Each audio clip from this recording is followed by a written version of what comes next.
ಕರ್ನಾಟಕ ರಾಜ್ಯ ಸಮಿತಿ ವತಿಯಿಂದ ಇವತ್ತು ಇಡೀ ರಾಜ್ಯಾದ್ಯಂತ ವಿದ್ಯಾರ್ಥಿಗಳು ಬಂದು ಚಳಿಗಾಲ ಅಧಿವೇಶನ ಸಂದರ್ಭದಲ್ಲಿ ಪ್ರತಿಭಟನಾ ಧರಣಿ ಮಾಡ್ತದೆ. ಕಾರಣವಿರ್ತಕ್ಕಂಥ ಇಷ್ಟೇ, ವಿದ್ಯಾರ್ಥಿಗಳ 3 ವರ್ಷದಿಂದ ಬರ್ತಕ್ಕಂಥ ವಿದ್ಯಾರ್ಥಿ ವೇತನ ಮತ್ತು ಹಾಸ್ಟೆಲ್ನ ಸಮಸ್ಯೆಗಳು. ಇವತ್ತು 50-60 ರೂಪಾಯಿ ಕೊಡ್ತಕ್ಕಂಥ ಹಾಸ್ಟೆಲ್ ವಿದ್ಯಾರ್ಥಿ ಆಹಾರ ಭತ್ಯೆನ ಕನಿಷ್ಠ 4,500 ರೂಪಾಯಿ ಏರಿಕೆ ಮಾಡಬೇಕಂಥದ್ದು.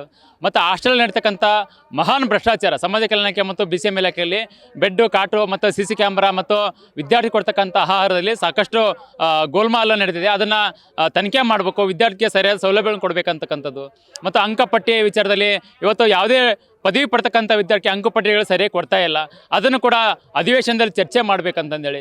ಮತ್ತು ಇವತ್ತು ಎಳೆಯ ಕಂದಮ್ಮಗಳಿಂದ ವೃದ್ಧೆಯರ ತನಕ ಇವತ್ತು ಮಹಿಳೆಯರು ಮತ್ತು ವಿದ್ಯಾರ್ಥಿ ಮೇಲೆ ನಿರಂತರವಾಗಿ ಅತ್ಯಾಚಾರ ದೌರ್ಜನ್ಯಗಳಾದರೂ ಸರ್ಕಾರ ಕಣ್ಣು ಮುಚ್ಚಂದು ಕೊಳ್ಕೊಂತಾರೆ. ಯಾಕಂದರೆ ಆಧಾರ್ ಕಾರ್ಡ್ ಅಂತ ಹೆಸರಲ್ಲಿ ಫ್ರೀಯಾಗಿ ವಿದ್ಯಾರ್ಥಿ ಮಹಿಳೆಯರಿಗೆ ನಾವು ಸಾಕಷ್ಟು ಸೌಲಭ್ಯನ ಕೊಟ್ಟಿವಿ ಅಂತ ಹೇಳಿದ್ರೆ, ಆದರೆ ಜೀವನದ ಭದ್ರತೆಯನ್ನು ಕೊಟ್ಟಿಲ್ಲ. ಯಾಕಂದ್ರೆ ಇವತ್ತು ನೀವು ಹೆಜ್ಜೆಜ್ಜೆಗೆ ನೋಡ್ತಾ ಇರೋದು ನೂರಾರು ವಿದ್ಯಾರ್ಥಿನಿಯರ ಮೇಲೆ, ಮಕ್ಕಳ ಮೇಲೆ ಲೈಂಗಿಕ ದೌರ್ಜನ್ಯ ಆದರೂ ಇವತ್ತು ಮುಖ್ಯಮಂತ್ರಿ ಸಿದ್ದರಾಮಯ್ಯ ಇರ್ತಕ್ಕಂಥದ್ದು, ಮಹಿಳಾ ಸಚಿವ ಇರ್ತಕ್ಕಂಥ ಲಕ್ಷ್ಮೀ ಹೆಬ್ಬಾಳ್ಕರ್ ಕಣ್ಮುಚ್ಚಿ ಕೊಡ್ಕೊಳ್ತಾರೆ.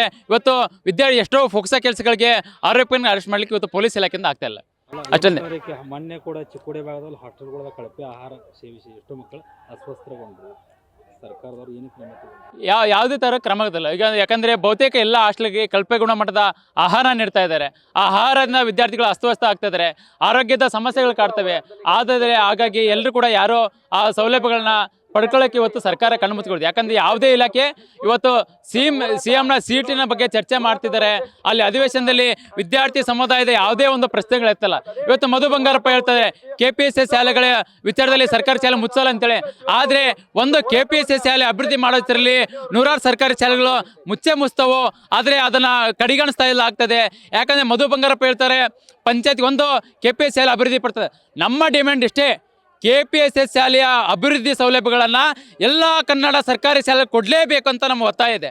ಆದರೆ ಮಧು ಬಂಗಾರಪ್ಪ ಈ ಹೋರಾಟದ ಹಾದಿಯನ್ನು ದಿಕ್ಕು ತಪ್ಪಿಸಿ ಸರ್ಕಾರದ ಕನ್ನಡಿಗರ ವಿದ್ಯಾರ್ಥಿಗಳ ದಿಕ್ಕನ್ನು ತಪ್ಪಿಸ್ತಾ ಇದ್ದಾರೆ. ಹಾಗಾಗಿ ಎಚ್ಚೆತ್ಕೊಂಡು ಕನ್ನಡ ಸರ್ಕಾರಿ ಶಾಲೆ ಉಳಿಬೇಕು, ಕಾಲಿರ್ತಕ್ಕಂಥ ಹುದ್ದೆಗಳನ್ನು ಭರ್ತಿ ಮಾಡಬೇಕು. ಲಕ್ಷಾಂತರ ವಿದ್ಯಾರ್ಥಿಗಳು ಧಾರವಾಡ ಬೇರೆ ಕಡೆಯಲ್ಲೇ ಹೋರಾಟ ಮಾಡಿದ್ರು ಕೂಡ ಯಾವುದೇ ಥರದ ಸೌಲಭ್ಯಗಳನ್ನು ಕೊಡ್ತಾ ಇಲ್ಲ. ಹೀಗಾಗಿ ಸರ್ಕಾರ ಬಸವರಾಜ್ SFI ರಾಜ್ಯ ಉಪಾಧ್ಯಕ್ಷ. ಗ್ಯಾರಂಟಿ ನ್ಯೂಸ್, ಸುದ್ದಿ ಖಚಿತ, ನ್ಯಾಯ ನಿಶ್ಚಿತ.